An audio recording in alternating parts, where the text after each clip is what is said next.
যেখানে ঘর পুড়ে ছাই, যেখানে শিশুর কান্না ধ্বংসস্তূপের নিচে চাপা পড়ে, সেখানে নীরব থাকা পাপ। বাংলাদেশের মানুষ লড়ছে, তাদের লড়াই অন্যদেরও জাগায়।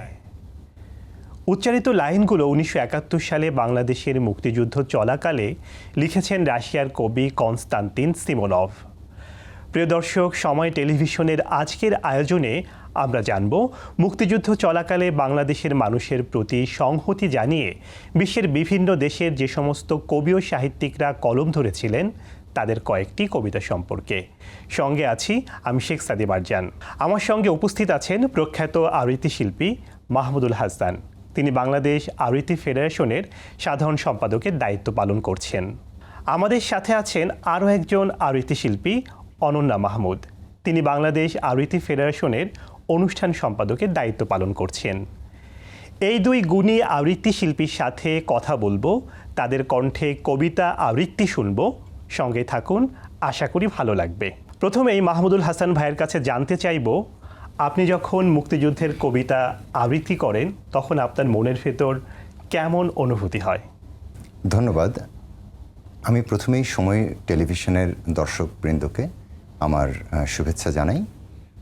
আমি আসলে যখন মুক্তিযুদ্ধের কবিতা বা আমাদের দেশাত্মবোধের কবিতা যখন আমি আবৃত্তি করি, আমার আসলে প্রথমেই একটি বিষয় মনে হয় যে আমাদের ভাষার জন্য যে ত্যাগ এবং আমাদের মুক্তিযুদ্ধের বা মুক্তি সংগ্রামের এই দীর্ঘ যাত্রায় যারা ত্যাগ স্বীকার করেছেন তাদের গল্পগুলো যেভাবে কবিতায় বা সাহিত্যে উঠে এসেছে সেটি আমাকে খুব আন্দোলিত করে এবং আলোড়িত করে, এবং আমি সেই সময়টিকে ধরবার চেষ্টা করি আমার আবৃত্তির মধ্য দিয়ে। আমরা আজকে শুনতে চাইব মুক্তিযুদ্ধ চলাকালে বাংলাদেশের মুক্তিযুদ্ধের প্রতি সংহতি জানিয়ে বিদেশি কবিরা যে সমস্ত কবিতা লিখেছিলেন তেমনি একটি কবিতার আবৃত্তি। ধন্যবাদ।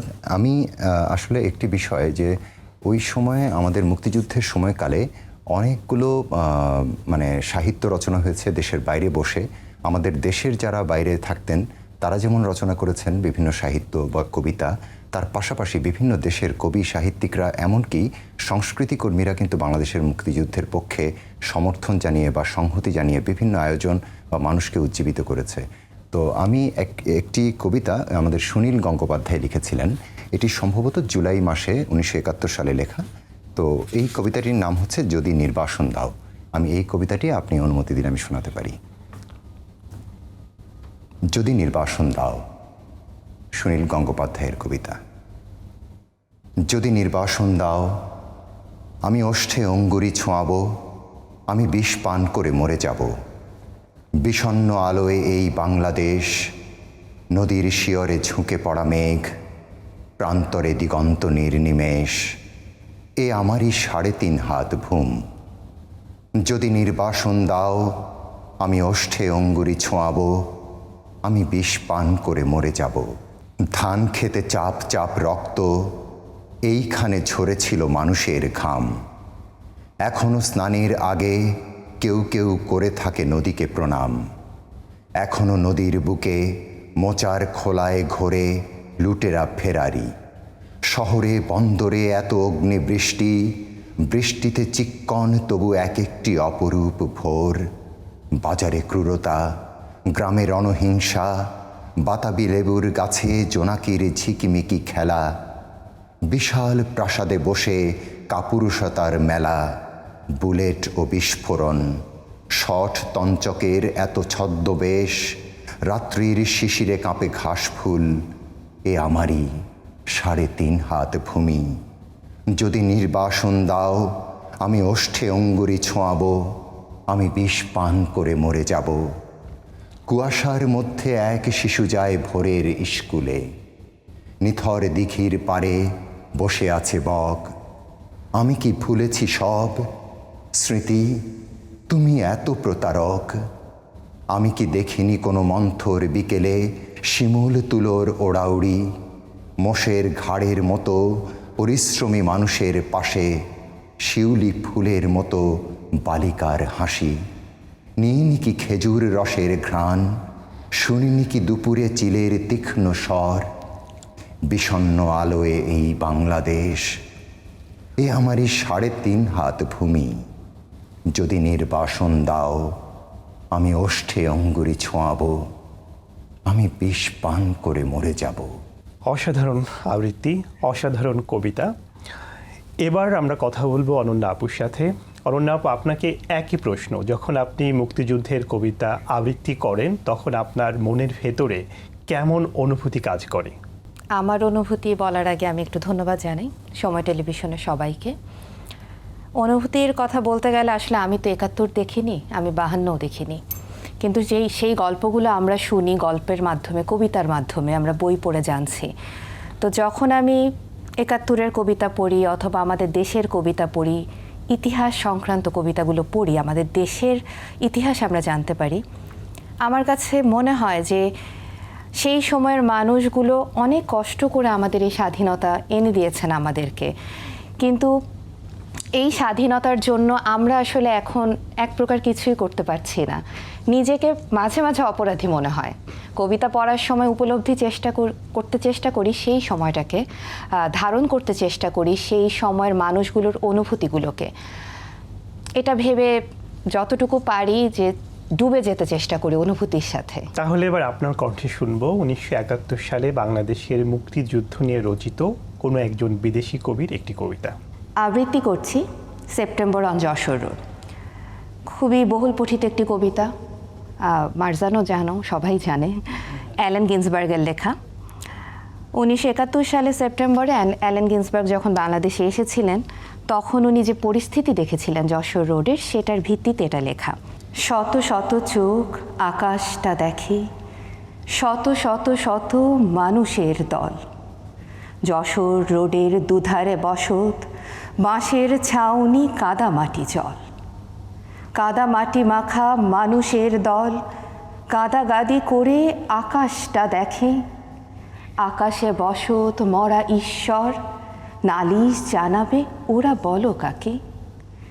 ঘরহীন ওরা, ঘুম নেই চোখে, যুদ্ধে ছিন্ন ঘর বাড়ি দেশ, মাথার ভিতরে বোমারু বিমান, সেই কালো রাত কবে হবে শেষ।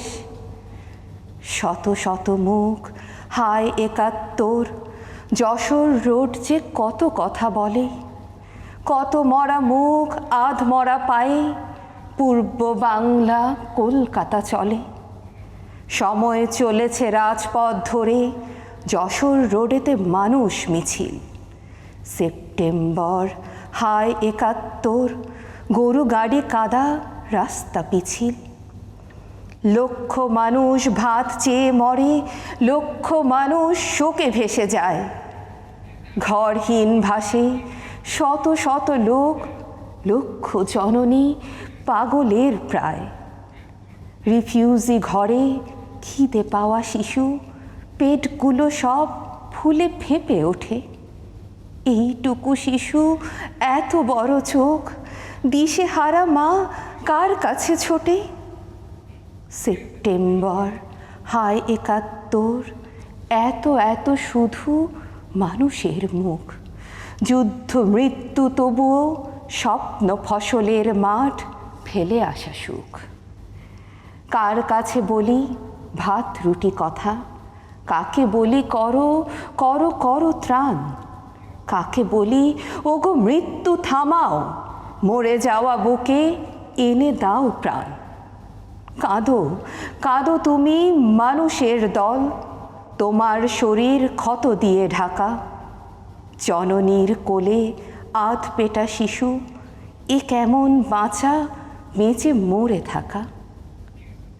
ছোট ছোট তুমি মানুষের দল, তোমার ঘরেও মৃত্যুর ছায়া, গলিতে ছিন্ন দেহ মন মাটি, ঘর ছেড়েছ তো মাটি মিছে মায়া। সেপ্টেম্বর হায় 71, ঘর ভেঙে গেছে যুদ্ধের ঝড়ে, যশোর রোডের দুধারে মানুষ, এত এত লোক শুধু কেন মরে। শত শত চোখ আকাশটা দেখে, শত শত শিশু মরে গেল, যশোর রোডের যুদ্ধক্ষেত্রে ছেঁড়া সংসার সব এলোমেলো। কাদামাটি মাখা মানুষের দল গাদাগাদি করে আকাশটা দেখে। আকাশে বসত মরা ঈশ্বর, নালিশ জানাবে ওরা বলো কাকে। ঘরহীন ওরা, ঘুম নেই চোখে, যুদ্ধে ছিন্ন ঘর বাড়ি দেশ, মাথার ভিতরে বোমারু বিমান। এই কালো রাত কবে হবে শেষ, কবে হবে শেষ? অসাধারণ একটি কবিতা এবং অসাধারণ আবৃত্তি। সেই করুণ সময়টি যেন আমাদের সামনে উঠে আসলো অ্যালেন গিন্সবার্গের এই কবিতার মাধ্যমে। এবার মাহমুদুল হাসান ভাইকে একটি প্রশ্ন, সেটা হচ্ছে আপনি দীর্ঘদিন আবৃত্তি অঙ্গনে আছেন, আবৃত্তি চর্চা করছেন এবং এখন বাংলাদেশ আবৃত্তি ফেডারেশনের নেতৃত্ব দিচ্ছেন। তা আপনার কাছে জানতে চাইব, বাংলাদেশে আবৃত্তি চর্চার ভবিষ্যৎ কী? আমাদের আসলে যেটি হয়েছে, আবৃত্তি একটা সময় ছিল একক শিল্প চর্চার মাধ্যম হিসেবেই আসলে বিশেষ করে 70-এর দশক পর্যন্ত এভাবেই চলছিল। 80-র দশকের গোড়া থেকে আমাদের সাংগঠনিকভাবে আবৃত্তি চর্চার বিষয়টা শুরু হয় এবং সেই থেকে এখন পর্যন্ত মানে গত 30 বছরেরও বেশি সময় বা 40 বছরেরও বেশি সময় ধরে মোটামুটি আমাদের যে আবৃত্তি শিল্পের যে একটা বিকাশ এবং একটা ভিত্তি, এটি কিন্তু তৈরি হয়েছে। এবং এখানে যেটি হয়েছে, আমাদের মানে ইতিমধ্যে বিভিন্ন সময়ে আমাদের বিভিন্ন সংগঠনগুলো বিভিন্ন কার্যক্রমের মধ্য দিয়ে শুদ্ধ উচ্চারণ এবং আবৃত্তি এবং নান্দনিকতার বিষয়গুলোতে খুবই প্রাধান্য দেয়, যেটা আপনি দেখবেন যে ইদানিং আমাদের বিভিন্ন শিক্ষা প্রতিষ্ঠানগুলোতেও এর একটি প্রভাব কিন্তু আমরা দেখতে পাচ্ছি। এর মধ্যে আমরা যে বিষয়টি নিয়ে কাজ করছি, বাংলাদেশ আবৃত্তি ফেডারেশন, আমরা যেটা করেছি, বাংলাদেশ আবৃত্তি ফেডারেশন আসলে কিছু পরিকল্পনা নিয়ে এগোচ্ছে। আমরা ভবিষ্যতে বাংলাদেশের বিশেষ করে তরুণ প্রজন্ম এবং শিশু কিশোরদের জন্য আমাদের একটা পরিকল্পনা আছে, যাতে করে আমরা এই আবৃত্তি শিল্পের মাধ্যমে বা চর্চার মাধ্যমে আমরা শুদ্ধ উচ্চারণকে খুব গুরুত্ব দিতে চাই, যাতে করে একটি শিশু বা কিশোর সে তার কিশোর বেলা থেকেই উচ্চারণের শুদ্ধতাটা অর্জন করতে পারে।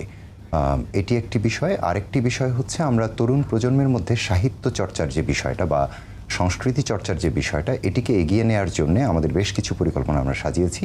আশা করছি আবৃত্তি ফেডারেশন এখানে একটি ভালো ভূমিকা রাখতে পারবে।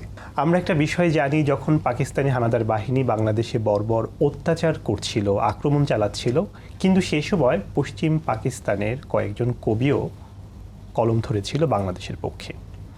তা আমরা তেমন একটি কবিতা শুনব মাহমুদুল হাসান ভাইয়ের কণ্ঠে। আমি সেক্ষেত্রে আমি একটি কবিতা, এটি হচ্ছে আমাদের ফয়েজ আহমদ লিখেছিলেন, পাকিস্তানের কবি। ওনার এই কবিতাটি মূলত উনি রচনা করেছিলেন কিন্তু মুক্তিযুদ্ধের পরপর। ওনার যে অভিজ্ঞতা, যে যন্ত্রণা, যে কষ্ট, সেই জায়গা থেকে উনি ওনার সাহিত্যের চর্চায় এই কবিতাটি রচনা করেছিলেন এবং কবিতাটির নাম দিয়েছিলেন কিন্তু তিনি বাংলাদেশ, মানে কবিতাটির নাম দিয়েছিলেন তিনি বাংলাদেশ। ফয়েজ আহমদের কবিতা বাংলাদেশ। এত সদ্ভাবের পরে হায় আমরা হয়ে গেলাম অপরিচিত, আর কত সাক্ষাৎ হলে আবার হব প্রিয়। কবে এই সবুজের বুকে আসবে কলঙ্কমুক্ত বসন্ত, রক্তের দাগ ধোবে আর কত বর্ষার পরে। ভালোবাসার সমাপ্তির সেই মুহূর্তগুলো ছিল বড়ই নির্মম। এই আঘাত বুকে নিয়েই তো বাঁচতে হবে আমাদের চিরকাল। যখন এক আহ্বান ব্যর্থ হলো, বেঁচে থাকা হলো অসম্ভব, বিচ্ছেদ যন্ত্রণার পরে জীবনটা আজ কত সহজ হয়ে গেল।